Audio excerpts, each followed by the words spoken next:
Seguimos aprendiendo de las lecciones de la escuela sabática y para hoy, la adoración en la educación, en la voz del pastor Jaisber Peñuela.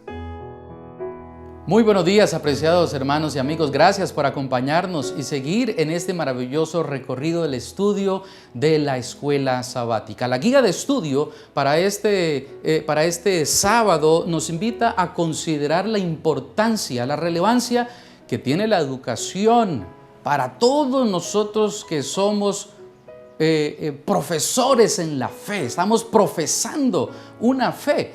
Cuando nosotros hablamos de la educación en relación a la adoración, podemos surgir de allí un par de interrogantes muy interesantes. Y quisiera comenzar por plantearles la relación que existe entre la educación y la adoración. Me gustaría invitarles allí, justo donde ustedes estén, que puedan participar en las redes sociales, allí donde puedas comunicarte con nuestros hermanos que están allí conectados también. ¿Qué relación tiene la adoración en el contexto de la adoración? Adoración, educación, educación, adoración. ¿Cómo se relacionan estos dos conceptos? Y si me permiten comenzar, hay un pasaje muy central que considero es el eje sobre el cual gira toda la enseñanza de esta semana. Quiero invitarles a abrir sus Biblias en el Evangelio de Juan, capítulo número 4. Evangelio de Juan, capítulo número 4, leo para ustedes el versículo número 23. Dice así el Señor Jesús. Verso 23, mas la hora viene y ahora es cuando los verdaderos adoradores adorarán al Padre en espíritu y en verdad, porque también el Padre tales adoradores busca que le adoren. Nuestro Padre Celestial, nuestro Señor, nuestro Dios está buscando adoradores. Todos nosotros tenemos una función educativa, todos nosotros tenemos una influencia, profesamos una fe. Ahora, ¿cómo podemos nosotros responder a la expectativa del Señor? Que el Señor está buscando adoradores. Y este versículo plantea dos características fundamentales para conocer ese tipo de adoración: en espíritu y en verdad. Para poder responder la relación que existe entre adoración y educación, partiendo de este versículo, quiero invitarles a considerar tres necesidades por las cuales nosotros tenemos el imperativo de enseñar, de modelar adoración cuando estamos enseñando, cuando estamos discipulando, cuando estamos compartiendo la palabra de Dios. Tres necesidades. ¿Por qué es importante? ¿Por qué es tan necesario enseñar adoración, modelar adoración en el contexto educativo?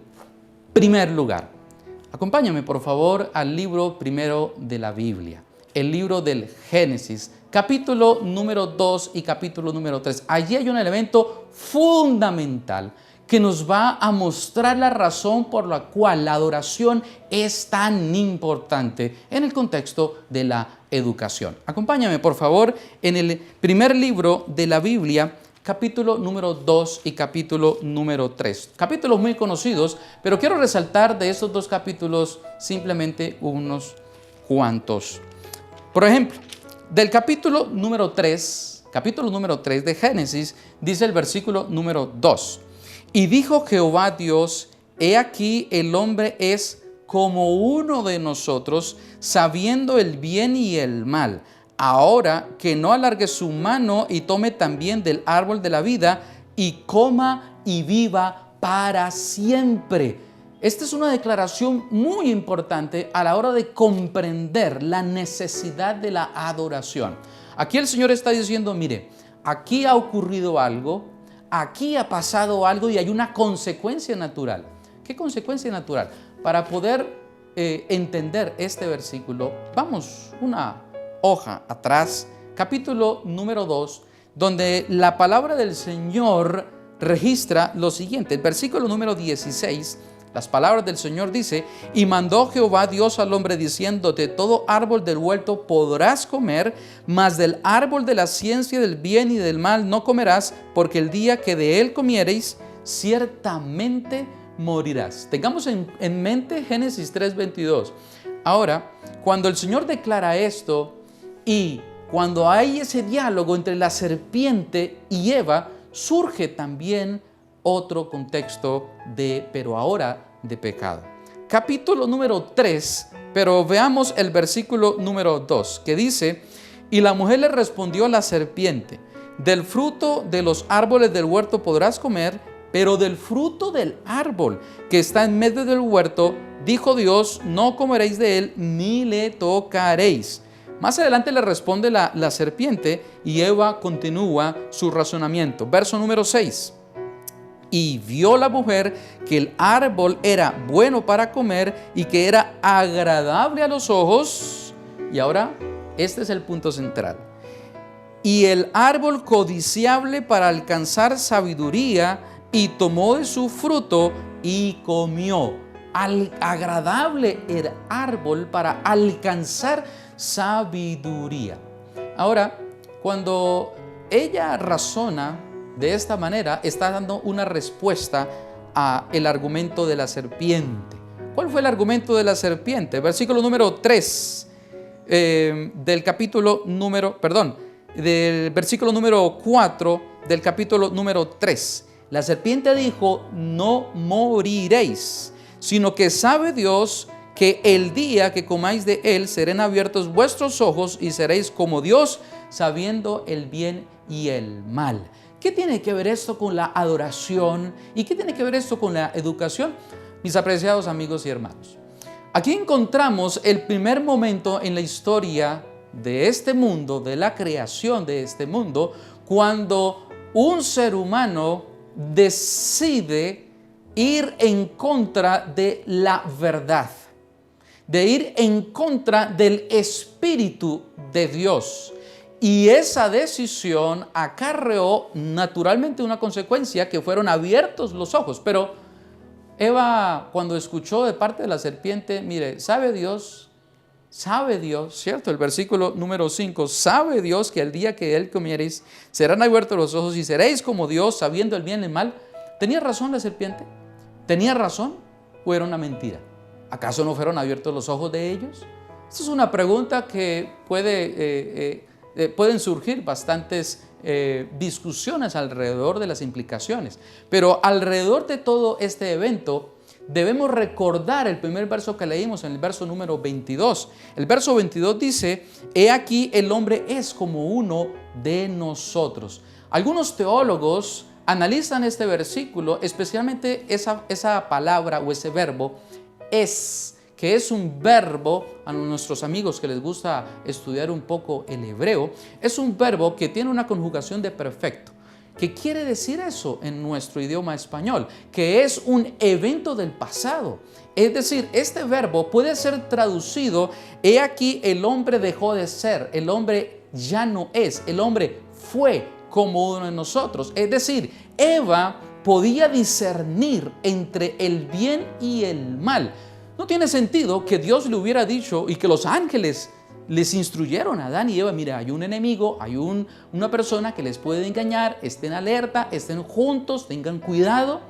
Les habían instruido correctamente. No hubiera tenido sentido que ellos no hubieran discernido entre el bien y el mal. Ellos podían discernir. Que no habían experimentado el mal es otra dimensión, pero ellos podían discernir. Pero cuando Eva peca y también Adán decide pecar, esta decisión les trastorna a ellos el balance del discernimiento. Ellos ya no podían discernir. Por eso, mis amigos y hermanos, tales adoradores busca el Señor. Y eso es fundamental en la adoración, en la educación. Cuando hablamos de educación, estamos hablando de transformación, estamos hablando de modelamiento. Cuando hablamos de transformación en la educación, estamos con el compromiso de enseñar, de transmitir esa capacidad de discernimiento entre el bien y el mal que Adán y Eva, que la humanidad perdió. Ya no podía discernir. Por eso hoy los seres humanos, los científicos, los así llamados sabios del mundo, a lo bueno llaman malo y a lo malo llaman bueno, porque el ser humano ya no puede discernir. Por eso, mis amigos y hermanos, esa es la primera gran necesidad que nosotros tenemos de enseñar en nuestros círculos educativos, en nuestros compromisos de enseñanza, porque nosotros enseñamos no solamente desde un salón de clase, nosotros no solamente enseñamos desde un púlpito, nosotros enseñamos con nuestra vida. Por eso la educación implica modelamiento, transformación. Debemos ser propositivos, debemos nosotros insistir en la enseñanza del discernimiento entre el bien y el mal. Y saben que hay un pasaje muy interesante. Les invito a considerar Hebreos, capítulo número 5. Hebreos, capítulo número 5, versículo número 12 y versículo número 13. Acompáñame, por favor, en esta lectura que dice así, Hebreos 5, 12 y 13. Porque debiendo ser ya maestros después de tanto tiempo, tenéis necesidad de que se vuelva a enseñar cuáles son los primeros rudimentos de las palabras de Dios, y habiendo llegado a ser tales que tenéis necesidad de leche y no de alimento sólido. Ahora, atención al versículo número 13. Y todo aquel que participa de la leche es inexperto en la palabra de la justicia, porque es niño. Verso 14. Pero el alimento sólido es para los que han alcanzado madurez, número 1, para los que por el uso tienen los sentidos ejercitados, número 2, el ejercicio, y número 3, en el discernimiento entre el bien y el mal. Mis amigos queridos, todos nosotros de alguna u otra forma adoramos algo. Dios ha puesto eso en nuestros corazones, pero el ser humano no puede, o mejor, no tiene, dado por la consecuencia del pecado, la capacidad de discernir entre el bien y el mal. Por eso, cuando se ejercitan nuestros conocimientos, nuestra fe, nuestro ejercicio del día a día, llegamos entonces a una madurez, y esa madurez se distingue por el discernimiento entre el bien y el mal. Primera gran necesidad por la cual nosotros requerimos enseñar a discernir entre el bien y el mal. Ahora, mis amigos, hay otra segunda gran necesidad que quiero compartirles. Cuando nosotros estamos hablando de adoración, hay un elemento muy importante, y es la identidad. La identidad.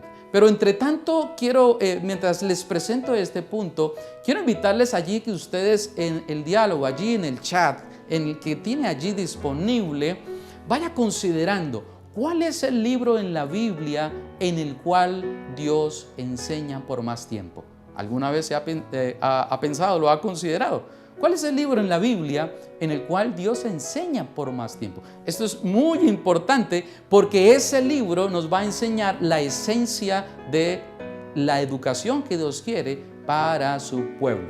Vayan escribiendo, vayan considerando, dialogando allí entre ustedes, pero volvamos al punto número 2.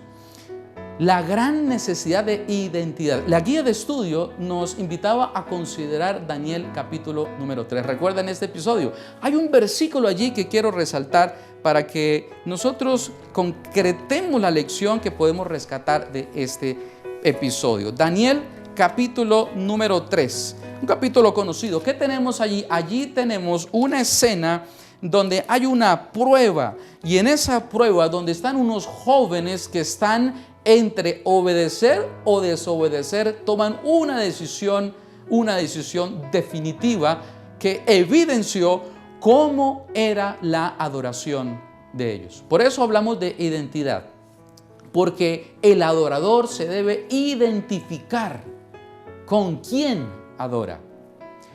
En la Biblia nosotros encontramos en varias ocasiones que se habla del Dios de Abraham, el Dios de Isaac, el Dios de Jacob.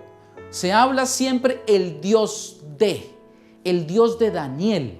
Pero cuando se habla el Dios de, estamos hablando de una relación personal, una relación directa, de tal manera que hoy día, cuando enseñamos modelamiento, cuando enseñamos a través de la transformación, debemos enseñar por esa gran necesidad de identificarnos con quién nosotros estamos adorando, con su reino, con su carácter y con su justicia. Daniel 3, fíjense lo que dice, conocemos muy bien la historia, lo que dice el versículo, capítulo número 3, el versículo número 16 y el verso número 17. Bueno, al final del versículo 15, el rey le dice a estos jóvenes, ¿y qué Dios será aquel que os libre de mis manos? El rey no tenía ninguna asociación, ninguna identidad con el Dios de los hebreos. ¿Qué Dios? ¿Qué Dios? Es la pregunta que plantea allí. Ahora, dice el verso 16, que Sadrach, Mesach y Abednego respondieron al rey Nabucodonosor diciendo, no es necesario que respondamos. Es decir, mira rey, no vamos a entrar aquí en litigio, en una discusión legal, porque usted nos está haciendo un juicio y no es necesario que nosotros entremos aquí en discusión. Sin embargo, ellos declaran contundentemente, he aquí, verso 17, he aquí nuestro Dios a quien servimos puede librarnos del horno de fuego ardiendo, y de tu mano y de tu rey nos librará. Nuestro Dios nos puede librar. Pero el versículo número 18 ha sido quizás mal interpretado en algunos círculos, algunos comentarios, porque evidencian allí en el versículo 18 una especie de falta de fe. En realidad no fue falta de fe. El texto que está allí en el versículo número 18, que es una expresión en el arameo, es una expresión que denota que estos jóvenes tenían una fe sencilla, una fe que no quería hacer actuar a Dios, sino al contrario, someterse e identificarse con la voluntad soberana de Dios. De eso se trata la educación, de una verdadera adoración de fe, de sencillez, de sometimiento a la soberanía de Dios. Los jóvenes dijeron, mira, y si no, es decir, y si Dios no nos libra, de todas maneras nosotros no nos vamos a postrar, no vamos a adorar, no vamos a obedecer al hombre antes que a los mandamientos de Dios. Amigos queridos, ¿Dios tenía el poder de liberarlos? Claro que sí, Dios tenía el poder. Dios era soberano en ese momento, claro que sí, lo ha sido, es y será soberano. Él es el creador, Él es el poderoso, Él es el rey de reyes. ¿Podía librarlos? Sí, pero ¿por qué dijeron estos jóvenes y si no? Esta es una evidente demostración de la sencillez de la adoración, porque la adoración no es solo un concepto. Juan 4, el Evangelio de Juan capítulo 4 versículo 23, en este contexto que aparece allí, adoración en espíritu y en verdad. Esa palabra verdad, aunque tiene relación con una idea, con un concepto de verdad, claro que sí, ese es el concepto primario. Sin embargo, en el diálogo en el cual aparece este versículo 23, está haciendo referencia a que Dios es espíritu. Y aunque este versículo se habla para hablar de la naturaleza de Dios, que evidentemente es así, sin embargo, el contexto nos lleva a considerar que cuando esta expresión habla de Dios es espíritu, está hablando que es Dios trabaja a través del Espíritu, o Dios trabaja con el Espíritu. Dios trabaja con el Espíritu en primer lugar, y luego viene la aceptación de esa idea, y la aceptación de esa idea desemboca o concluye en un comportamiento real, verdadero, sincero y honesto. De eso se trata la verdadera educación, y esa es la segunda gran necesidad, de identificarnos con la voluntad de Dios. Fíjense, mis amigos, por ejemplo, Hebreos 11. Todos nosotros tenemos muy claro de qué trata capítulo 11 de Hebreos. El listado, la gran lista de héroes de la fe. Pero generalmente nos quedamos en los primeros versículos, donde se habla de los grandes héroes de la fe por nombre y por sus victorias. Sin embargo, si tomamos un tiempo para analizar los últimos versículos del capítulo 11, vamos a encontrar que allí hay muchos mártires anónimos que fueron héroes de la fe, pero que murieron. La gran pregunta, ¿qué pasó? ¿Dios no le respondió? ¿No tenía Dios el poder de responder todas sus peticiones? Claro que sí, pero ¿por qué no lo hizo? ¿Por qué no lo hizo? ¿Y acaso no son considerados héroes de la fe? Claro que sí. ¿Saben, mis amigos? Cuando nosotros adoramos a Dios, estamos hablando de fe.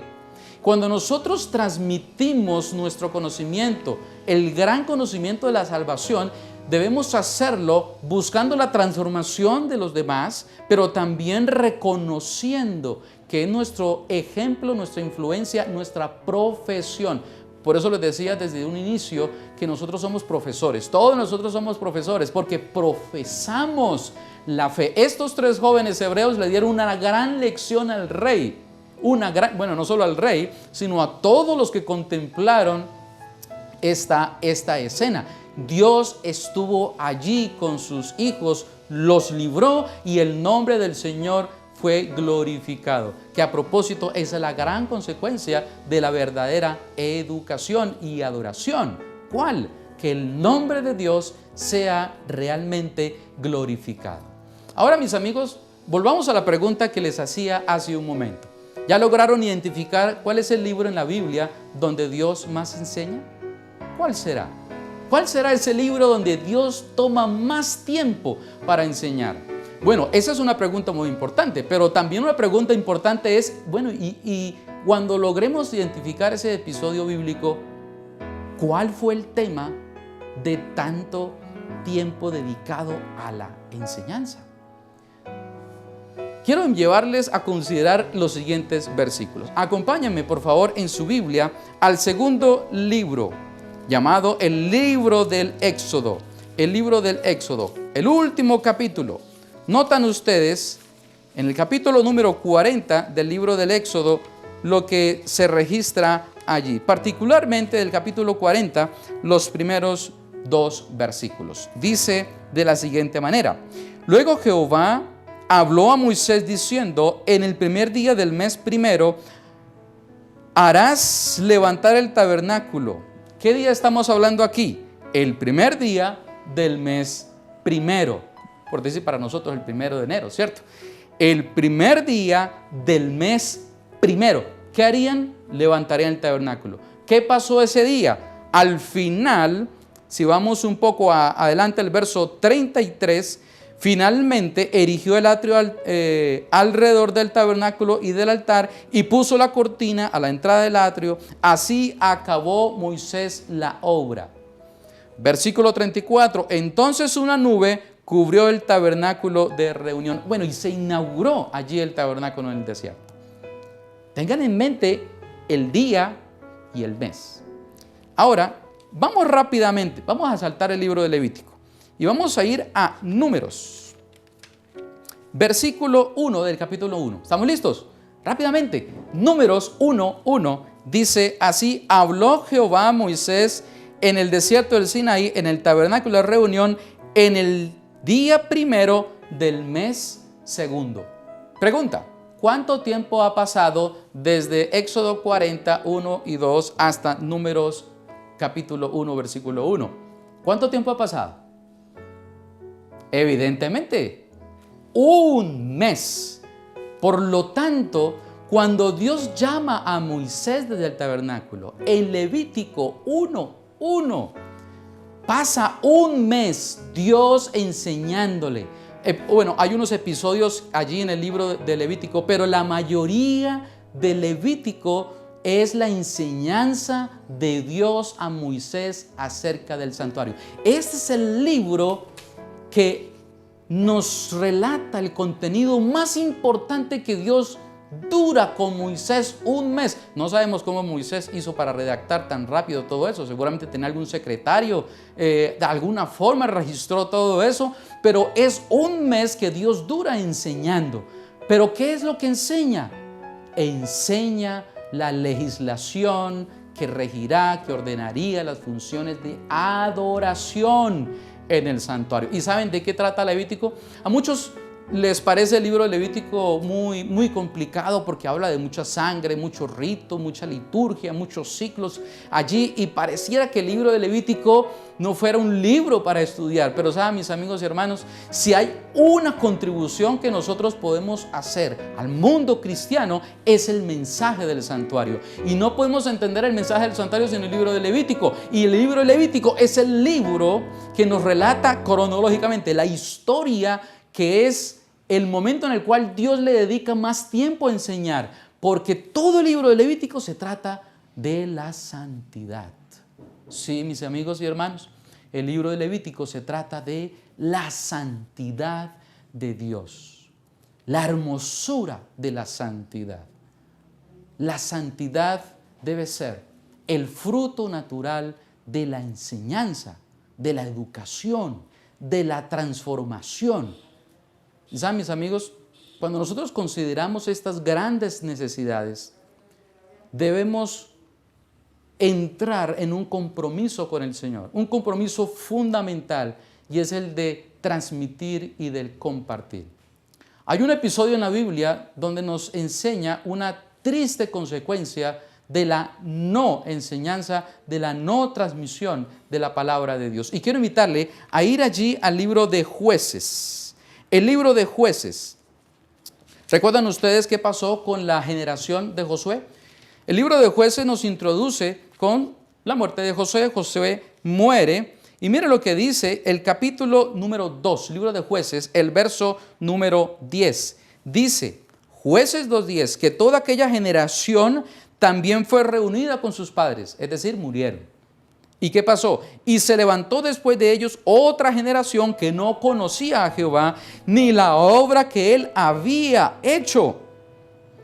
Versículo 12, dejaron a Jehová, el Dios de sus padres, que los había sacado de la tierra de Egipto, y se fueron tras otros dioses. ¿Qué pasó con esta generación?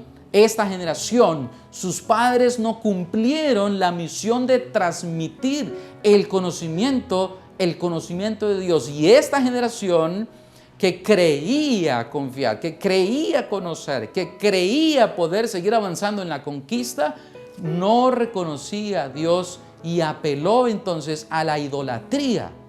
Y saben que la idolatría es, por supuesto, un veneno, es un cáncer en contra de lo que nosotros exploramos en el contexto de la educación.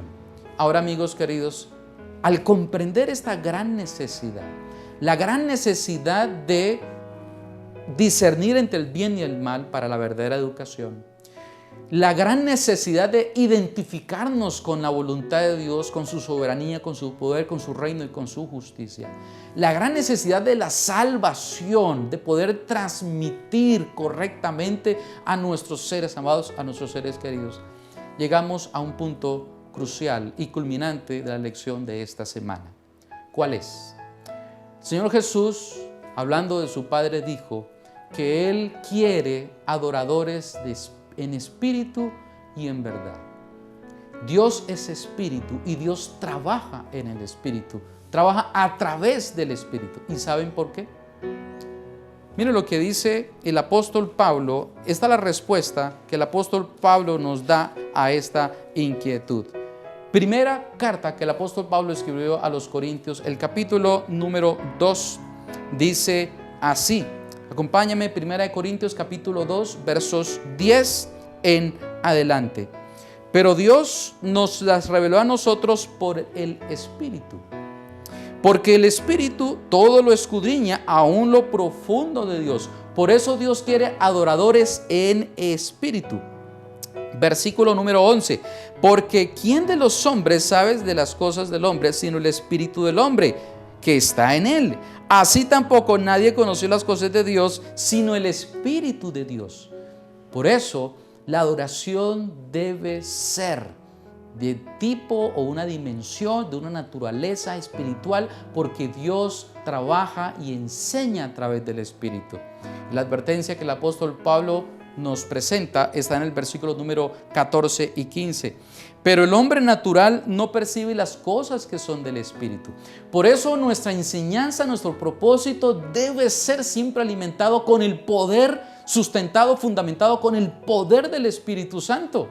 Es el Espíritu Santo que nos lleva a la verdad, al comportamiento, a la entrega, a la transformación. No hay entrega, no hay transformación sin el Espíritu Santo, sin la ayuda del Espíritu. Y cuando dice el versículo número 14 que el hombre natural, no está hablando de natural, de normal. Aquí el texto griego hace referencia al hombre mundano, es decir, al hombre que está acostumbrado a alimentar su mente con objetos, con temas, con información de tipo secular que va en contra de Dios. Esa persona que está acostumbrada a ese tipo de conocimiento no comprende. Por eso necesitamos la ayuda del Espíritu Santo. ¿Por qué? Dice el versículo número 14, no percibe las cosas que son del Espíritu de Dios porque para él son locura y no las puede comprender, porque se han de discernir espiritualmente. Aquí está nuevamente el tema del discernimiento. Amigos queridos, quiero invitarles que en esta ocasión busquemos de Dios su ayuda, la ayuda del Espíritu Santo, para que podamos transmitir ese conocimiento, que podamos ayudar en la transformación de nuestros amigos, de nuestros hermanos, de nuestra familia, y aún más si estamos en un contexto escolar, universitario, podamos tener la ayuda y el auxilio del Espíritu Santo, porque es el Espíritu Santo que está realizando la transformación en los corazones de las personas. Quiero invitarles a que en esta mañana nos encomendemos al Señor y pidamos su santa bendición y la unción del poder para poder seguir entonces ejerciendo el maravilloso ministerio de la enseñanza y de la educación. Les invito a orar a nuestro Padre Celestial. Oremos. Querido Señor, te agradecemos por este maravilloso sábado. Gracias por el pan de vida que tu palabra nos presenta. Gracias porque tu palabra es viva y eficaz y discierne nuestras intenciones, nuestros pensamientos, nuestro corazón, nuestros planes. Gracias porque tu palabra es una lámpara que nos guía. Padre, encomendamos nuestras vidas a ti para que podamos ser adoradores, sensibles a la voz de tu Espíritu y que podamos ser coherentes en verdad con nuestro comportamiento, en nuestras palabras, en todo nuestro trato, en todas nuestras decisiones. Señor, quiero implorarte humildemente una bendición para cada uno de nuestros amigos que está allí escuchando, que pueda ser bendecido, que pueda ser bautizado con el poder del Espíritu Santo. Gracias por escucharnos y enseñarnos cada día a confiar en tu amor y en tu poder. Bendecimos tu nombre y te alabamos en este sábado. Te agradecemos en el dulce nombre de Jesús. Amén. Dios les bendiga, hermanos queridos, que tengan todos un feliz sábado.